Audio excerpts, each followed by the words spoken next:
你哪怕不知道儒家学说的人，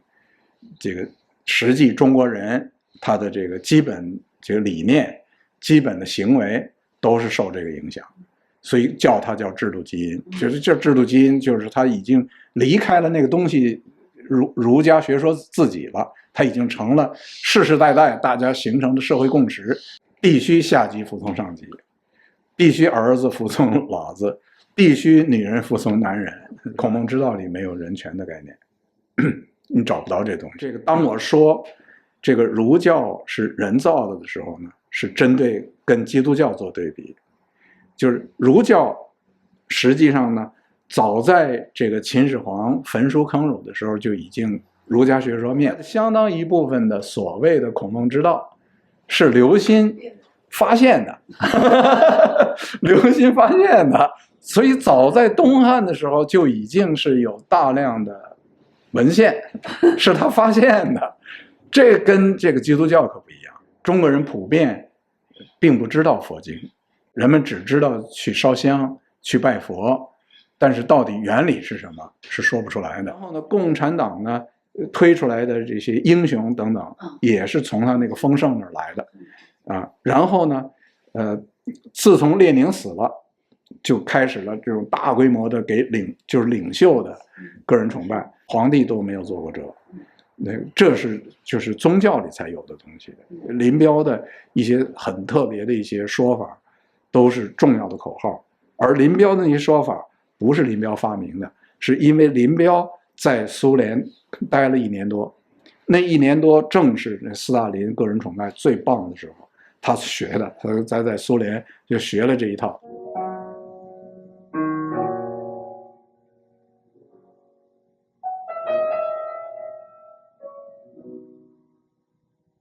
基督教作为制度基因呢，这个问题呢，实际上我们还可以看的，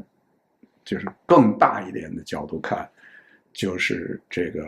政教分离。从这个角度看，就是基督教呢，原本呢就在产生的时候，就是和政治无关的，就是耶稣基督跟这个政权是无关的。然后呢，这个基督教在变成罗马国教之前，长期的是受罗马帝国这个压迫的，迫害，不是压迫，迫害，就是迫害的非常严重的。然后呢，是在这个罗马帝国这个就是公元4世纪的时候呢，这个变成的罗马帝国的国教。那这个即便是变成罗马帝国的国教呢，由于它原来就是自成体系的，就是无论是它的经典，就是圣经，还是它的教会，原本跟这个政治权力是没关系的。所以呢，罗马帝国把它变成国教之后，那么它带进来的这就制度基因了，就是这个制度基因带进来的东西，使得它跟政权原来不是在一起的。所以呢，在这个过程中，就是在它变成国教的这个过程中，罗马帝国当然希望它为政权服务。那么他希望他为政权服务呢，就是在这个也很巧，就是他变成这个罗马帝国的国教呢，在这个时间，罗马帝国的首都就搬了，就从这个罗马迁到了君士坦丁堡。于是呢，就在罗马留下了权力真空，因为首都搬走了。所以呢，在罗马呢，在很长的时间里，政治权力是弱的，宗教的力量是强的。这个，但是搬到了君士坦丁堡之后呢，这个地方的这个政治权力是强的，然后呢，是伴随着他在建立的那个教会呢，这个罗马皇帝就想方设法的要控制这个教会，所以呢，那将来在那个发展很久以后，在君士坦丁堡的那个部分就是后来成为东正教的部分，而在罗马的这部分就是后来成为天主教的部分。他们的制度基因就不一样。哦，就是在罗马的这部分，长期的就是政教分开的，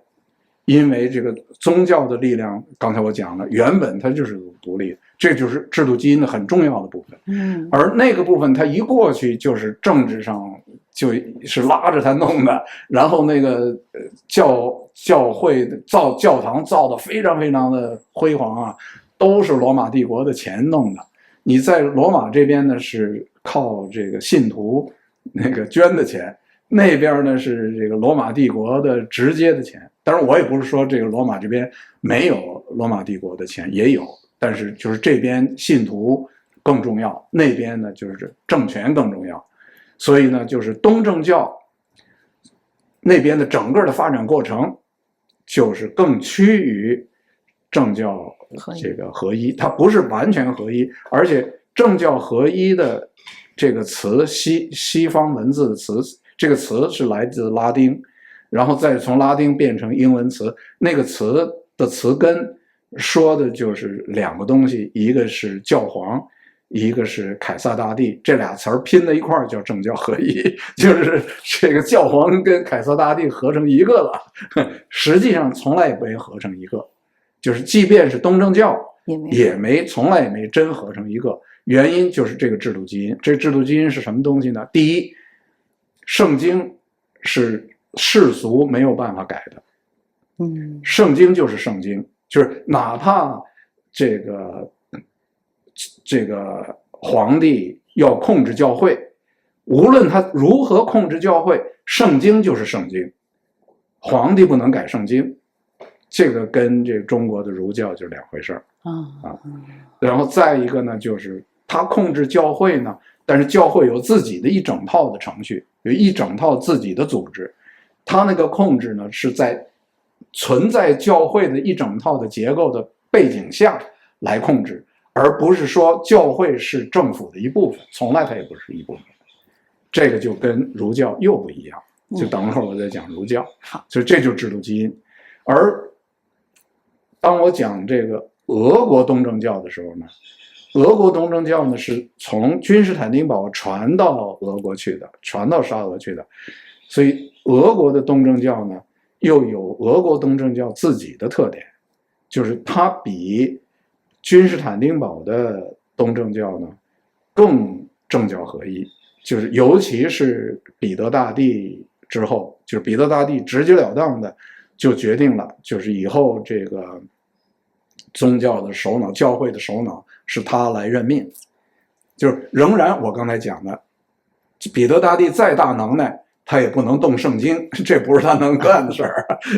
然后那个仍然俄国的那个教会里边是有结构的，那个结构它并不是彼得大帝的一个部，彼得大帝有好多部，那个这个教会并不是一个部，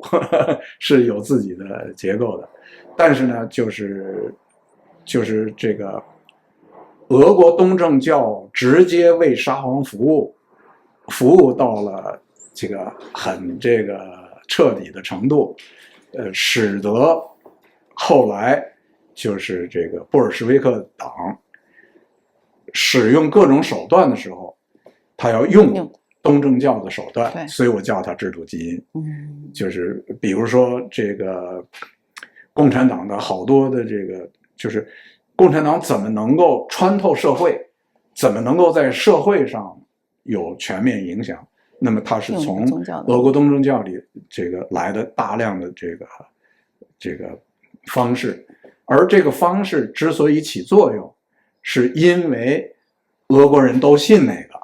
然后这个方式是俄国人接受的，对，所以你用了他们都接受的那个方式，所以我叫它制度基因。就是你可以把东正教给毁了，但是我用的方儿是你原来用的，然后呢，人们原来是接受这一套的。那么其中具体一点，我刚才讲还是抽象，稍微具体一点，那么其中的方式之一就是各种仪式，各种唱，各种图。各种这个举了的东西，这个牌子，就是这些，就是共产党的那些个宣传方式，那个其实呢，大量的是原来东正教里用的。然后这个口号，很多的口号就跟前面我在讲，就是基督教的东西变形以后，就变马克思列宁主义这个无产阶级革命的口号，它是这么变形变出来的。那个比如说个人崇拜，那么这个东正教就是这个东正教，其实天主教里也有，就是丰盛。丰盛呢是这个教会里边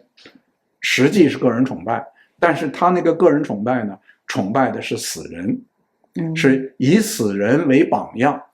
让这个你因为有榜样，人们才可以学呀，对，你跟着榜样走。那么共产党一直都推榜样，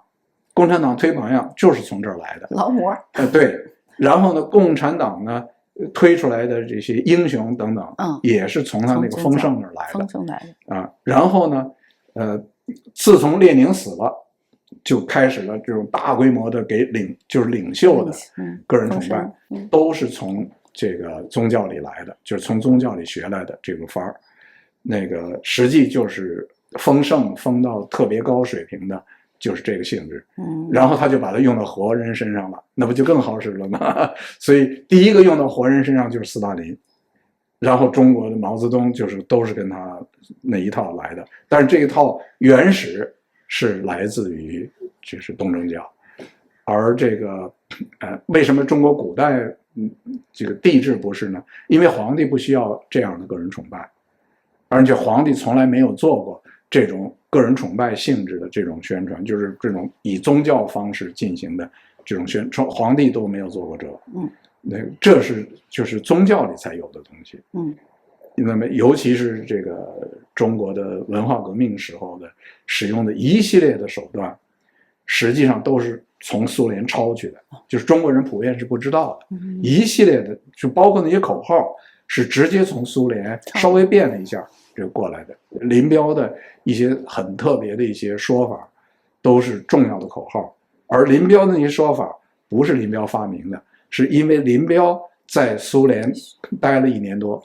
那1年多正是那斯大林个人崇拜最棒的时候，他学的，他在苏联就学了这一套，就是把苏联搞斯大林个人崇拜那一套直接就搬中国来了。那这个就是这个东正教作为制度基因，而那边在西方呢，就是这个政教分离，实际上就是这个直接就是后来这个民主宪政发展的基础。就是当我们通常人们讲民主宪政，你要是追历史上一直往前追到的是这个古希腊古罗马，古希腊古罗马的时候就不存在这个政教分离的这个事情，因为那时候没教会，那时候是多神教，就是没有教会，那个所以那个呢是相对更简单的那个民主宪政的这个制度。但是到了近现代的民主宪政制度，第一个建立是英国。那英国我们就可以看到，英国光荣革命直接诱发的原因就是因为宗教，是因为这个英国呢普遍是新教，就是英国的国教是新教，但是呢英国的国王是这个天主教，然后呢英国的国王呢又想试图去法国去拉天主教力量来对付这边的议会。当我们讲英国的全国的时候，最重要的就是议会的力量，就是议会呢代表的是本国的精英，那个社会精英都是这个新教，然后实际社会的实力在社会精英手里，就是这个国王在这个光荣革命之前手里的力量就已经很弱了，所以是在这个背景下，社会精英要推动这个光荣革命呢，从这个荷兰找来的皇亲国戚的亲戚当他们的这个国王，那么条件就是说你要同意我跟你订一合同，这个合同就是权力在议会手里，你是国王，那个你要是签这合同，我们就认你是国王。那他说我签了，所以呢，那就欢迎你带着这个荷兰的这个水兵、海军进入这个英国。对，他之所以需要他的那个海军进来，是因为国王还有力量，所以用一方面是这个社会精英手里掌握的军队，另一方面又来了一支荷兰的海军，是这个 William 的 Orange。我们可能叫威廉王啊，威廉的 Orange 这个，然后这个，所以是由他，因为他的妻子是这个是公主，是英国的皇室的公主，所以是靠这个血缘把他弄来。他是荷兰人，所以你要按今天的观念说，这不是卖国贼吗？这个就是这群这社会精英卖国了，就是把这个国的这个君主找了一外国人来，外国来当皇对他们那时候没有民族主义，所以那个时候他就觉得他能接受这个，所以这个他就来了。那么我想说的就是，这就是这个就是长期存在的这个政教分离的这个制度基因，所以呢，他这个刚一建立宪政的时候，那么宪政里边的最基本的规矩之一就是政教分开，而且呢，他这个英国没有这个书写的文字书写的这个整个的宪法，但是它有人权这个它叫这个 Bill of Human Rights， 就是 Bill of Rights， 就是这个法案，对，就人权法案。它没有宪法，有人权法案，人权法案就是它宪法，但是这个宪法没有规定政府怎么运作，它规定的是必须尊重人权。人权是什么？对，它那人权就说得很清楚，就是我们保护所有的信仰。他之所以要讲保护所有的信仰，原因就是原来他们的冲突是社会精英的主体是新教，君主是天主教，他现在找来的君主还是新教，所以我们都是新教，但是呢，他不希望再产生新教迫害天主教的事情。所以他说的所有宗教，当时在英国的现实是，实际是新教和天主教的关系。然后他就说我们保护所有的宗教，所以呢，宗教跟政治没关系了，那个没有人可以这个可以这个歧视他们。所以这个就是当我们讨论这个制度基因的时候，这些东西实际上呢是原本就是这个基督教里边原本就带有的一些成分，这个时候他把这个成分提上来了，提高了。其实人权的概念核心的内容原本就是犹太教跟基督教里原本就有的，所以这个人权这个概念并不是突然之间来的，是原本那里头的东西他把它抽象了以后提出来，然后离开了宗教，所以这是制度基因。就他离开了宗教，变成一个抽象的东西。如今你可以什么教都不信，但是你要信人权。但是原本人权是说所有人生而平等，是因为所有人都是上帝造的，是这么来的。就是你都是上帝造的，所以都是一样的，就人和人之间没差别。然后你那些权利原本是上帝造你是给你的，它都是原本是这么讨论的。行，我们现在来谈这个儒教，对儒教或者儒家思想，对这个制度基因的关系。对，那么这个儒教呢，它这里边的这个重要的制度基因有这么几个方面。第一个呢，就是稍微比较抽象一点讲，就是儒教的原则是什么。那么儒教的这些原则，它原本是儒教自己的成分，但是呢，由于它在中国这个流行2000多年之后呢，当然儒教本身历史比这还长，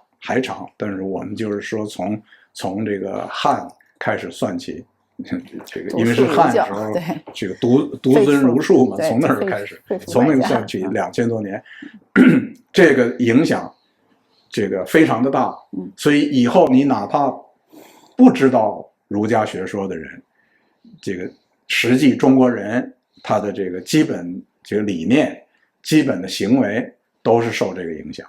所以叫它叫制度基因。就是这制度基因，就是他已经离开了那个东西。儒家学说自己了，它已经成了世世代代大家形成的社会共识，就是你的行为是这样，因为这是社会共识，就是你不这么做，所有人都会批评你，你面对很大的压力，就是哪怕没有这个判刑，没有暴力，就是这个社会压力你也吃不消。那么具体都有哪些内容呢？第一，就是这个社会是等级社会，君君臣臣父父子子，然后是这个对吧？君君臣臣父父子子就是这个大的到了君主和臣和民，这个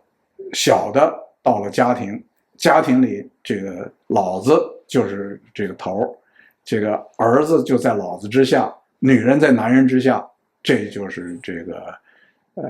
儒家学说的最核心的内容。所以你在这个儒家学说的核心，这儒家学说的制度基因下，就是必须下级服从上级，必须儿子服从老子，必须女人服从男人，对吧？这个孔夫子说这个女人是最不好的，都说得很清楚。所以今天的女权主义全都是违反这个儒家学说。对，要拍桌子，必须拍桌子。听着气的头发都竖起来了。这个是从抽象，就是从它的内容的角度讲，然后呢，就是从这个制度安排的角度讲，那个就是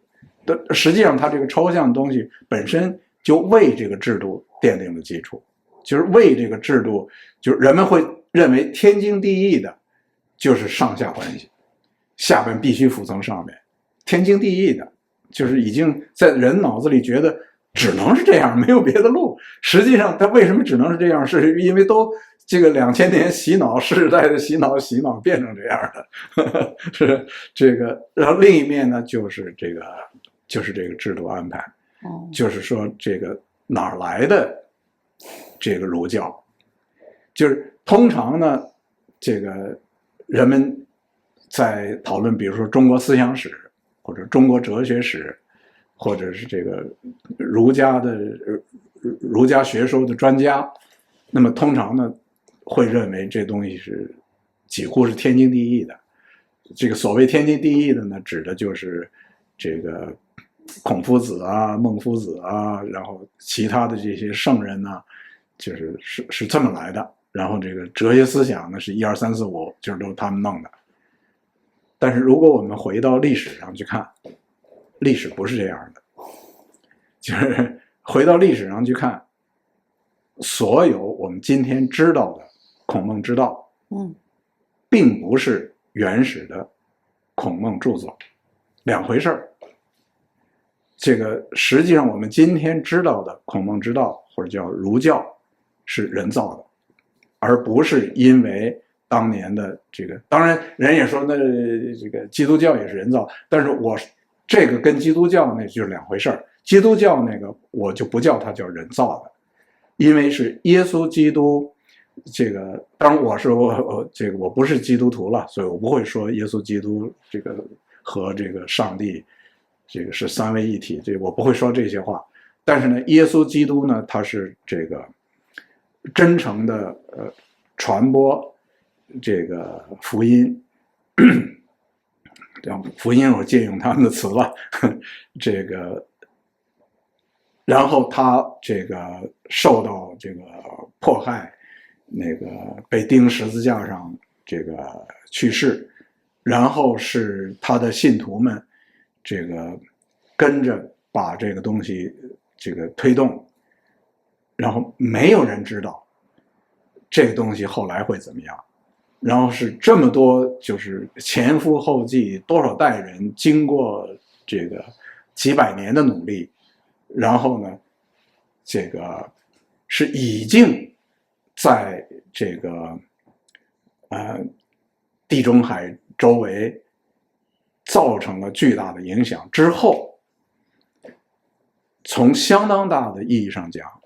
是罗马帝国被迫的。这个被迫不是一个特别合适的用语，原因呢是因为这个实际上是当时的这个当时还没有成为罗马皇帝，但是他是在争皇帝的位置，在作战的时候，他突然之间，这个一天晚上他做一梦，梦到这个他的这个军队都使用了十字，就用了基督教的那个符号，然后呢，他就打胜了。醒了以后呢，立刻就这个要把这个梦实现，于是整个军队全部按照这个他梦里梦到的，全用基督教符号，就清一色用基督教符号，这仗哗一下就赢了，赢得很顺利，使得他成了罗马皇帝。于是他认为是这个教帮了他，是这个，所以他变成他本人死的之前洗礼，成为第一个接受洗礼的罗马皇帝。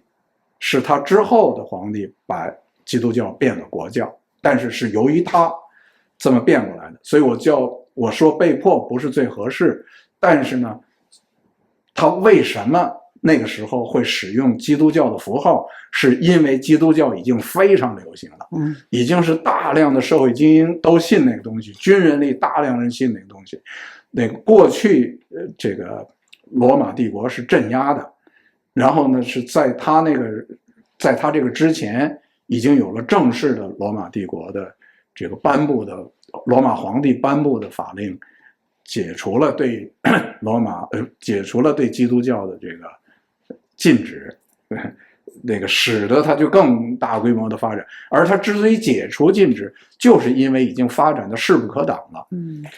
那么我想说的是什么呢？我想说这就是制度基因，就是根本没有人能操纵得了的，自己就发展，这就变制度基因了。然后是在有了这个制度基因之后，它再进入罗马帝国，然后再进入整个西欧的历史。所以人类文明的历史是离不开基督教的发生，人类文明的历史离不开基督教的制度基因，而且就刚才也说到了，它也影响到了极权主义，就是这个制度基因到处都有，那么也影响到各个方面，就是这个，而这个当我说这个儒教是人造的时候呢，是针对跟基督教做对比，就是儒教实际上呢，早在这个秦始皇焚书坑儒的时候就已经儒家学说灭了，就是人也给埋了，这个书也给烧了，实际上已经被他给毁了。然后呢，完全是因为在汉朝的时候，他已经发现，就是汉朝的这个皇帝他已经发现，就是这个你要统治，光是暴力是不行的，就是统治你需要有这个合法性。合法性当然是现在的用语，当时的用语不是这样的，但是呢，无论它用语是什么，所谓的合法性指的就是你得让人信你，就人是不是信你，就如果这个人们都不信你，你用暴力是没办法统治的。其实今天的集权制跟这是一样的，就是集权制为什么共产党说是枪杆子、刀把子、笔杆子，笔杆子就是为了让人们信你，他怎么信你？就是你把所有别的东西都切断，不让人知道，然后他每天宣传就是 propaganda， 用这个方式让人们信你，就是你把他骗了，你把他煽动了，他信了跟着你了，你才能统治，否则你光是用暴力是不行的。那么这个秦始皇就是焚书坑儒之后，他根本就没有任何建立合法性的这个努力，他就信这个用暴力，就所谓的法家，那这个实际上是无法统治的，就是你光是惩罚是不能统治。那么这个到了汉朝，他就是发现你得想办法制造一个办法让人能信你，于是就是把这个儒家学说又捡回来了。儒家学说捡回来，那么这里当我说它是人造的时候，这就来了。第一，它是人造的，要把它捡回来。第二，就是东汉的时候，那不就是为了权力斗争吗？你这个权力斗争，你也仍然需要制造这个说法合法性，让人能相信你。这个合法性怎么制造？就是权力斗争的时候，就实际上就是政变嘛，就是这个西汉变东汉，就是中间的这个转的时候，所谓新朝，那么就出来了一个这个御用文人叫刘歆的，这刘歆呢就告诉这个用不正当手法这个获得权力的皇帝说，我找着新文献了。所以后来的相当一部分的所谓的孔孟之道是刘歆发现的。刘歆发现的，所以早在东汉的时候就已经是有大量的文献是他发现的。这跟这个基督教可不一样。基督教你政治是，这为什么我刚才强调这个罗马皇帝是不能造这个圣经的，就完全分开的两伙人。然后人家那边什么东西都是能考证，真假是要分得很清楚的。而这个他这个因为都是这个皇帝要的，这东西弄出来的目的是为了皇帝用的，所以他从一开始这个儒教就跟基督教就两回事儿。基督教虽然它是这个国教，是皇帝要用的，但是它那个教自个儿是独立的，而这个儒教是一出来就是东汉，就是汉朝皇帝弄，然后东汉再这个篡改。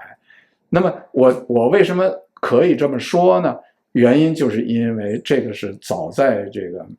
就是明清时代有大量的学者考证，实际上比明朝还早就已经有考证，就说这个刘歆伪造，这个大量的学者考证。然后呢，就是这个康有为推动变法的时候，这个康有为是专有一个著作，就是这个考证他们作假。那么这个本身是一个领域了，这个学者里有分派的，但是这个我认为说这个他这个考证，因为人很多了，然后考证的相当的认真了，就是这个应该是相当靠得住的。然后就是后来你怎么解释这个孔孟之道，就是后来还不断的还有人有新发现，这一新发现就很麻烦。这个新发现都很麻烦。这个然后后来就是这个一轮一轮的这个对这个孔孟之道的解释，所以后来人们对孔孟之道的解释，这个基本上是这个宋朝晚年的这个那个解释就变成了最流行的。那么后来的这个科举考试基本上是按照就是尤其是朱熹，那么就按照这个宋朝晚年的这些解释就按这个来的。然后朱熹的这种工作实际上就是把它系统化普及化，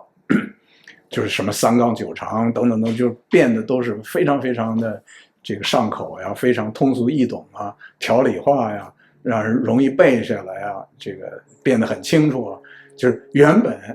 不是这样的，然后都给变成这样。所以这些它跟这个基督教就是有非常基本的不同。所以呢，第一就是说它这个刚才我讲的就是抽象的角度看，你要抽象的角度看，我们讲到基督教的时候，我们会说人权是他那里的出来的东西，而这个孔孟之道里没有人权的概念，你找不到这东西。这个然后呢，这个社会是分等级的，这些就是它的非常基本成分。然后呢，这个政教不分，然后这个教根本就是政的一个部分。为什么这么说呢？我刚才有意强调，就是这个从来这个教会也不是政府一部分，哪怕是这个彼得大帝他要控制这个东正教，教会也不是他的政府的一部分。但是在中国，这个所谓的教会从来就是政府的一部分，是根本就是都是衙门。然后这个它是科举里边的，然后科举就是政府拨钱，然后是专有一个部的嘛，这个吏户礼兵刑工，礼那个部就是管这个的。然后礼就是礼，其实就是包括了宗教科举什么都在这儿了。所以它是不分的。那礼就是部，政府部，礼部，所以这就是制度基因，就是这个政教不分，这个就是制度基因。那么你有了这个政教不分的制度基因，你个集权制来的时候，它就很自然，就中国人会很容易接受政教不分，因为中国从来政教不分，就是政教要分开说，其实中国人根本原本语言里都没有这个东西，就是政教分还是不分，这都是从西方来的文化翻译出来的语言才有政教分离，还是政教什么，这都是翻译出来的语言。有很大一段时间，中国那些所谓的皇帝也信佛教，那儒和佛的教，儒教和佛教在中国这个对，这个对，这个实际上呢，就是这个科举正式，就是科举真正正式的变成制度是从隋朝，佛教大规模进来是隋朝，所以就是这个是并行的，就是佛教进来当然比隋朝早，但是大规模的这个举国之力搞佛教是隋朝，正是那个科举的那个建立的时候，这两个是并行的。还有呢，就是佛教呢，不是国教，就是佛教短时间里是，但是长远的说不是，成为一种文化。然后佛教呢也没有成为中国的基本制度的制度基因的一部分，也没有。原因呢，就是因为佛教呢，没有形成这个基本影响，就是它有一些元素会被儒教吸收进去，就被化解成儒家的东西了。但是那个，比如说中国的这个佛教的寺庙，实际上中国人普遍并不知道佛经，哪怕他信佛教的，普遍并不真知道佛经，就是佛经是什么，这个普遍人们并不真知道，所以你就都谈不上它里边的原理是什么，没有原理，人不知道。那个人们只知道去烧香去拜佛，但是到底原理是什么是说不出来的，所以它就没有能形成这个制度基因。所以它在制度基因上的这个影响力吧，或者说强大的远不如儒教。对，它没有能形成中国的制度基因，就是它是中国文化里的重要的一个部分。但是它对中国的制度没有基本影响，所以它没有能形成制度基因。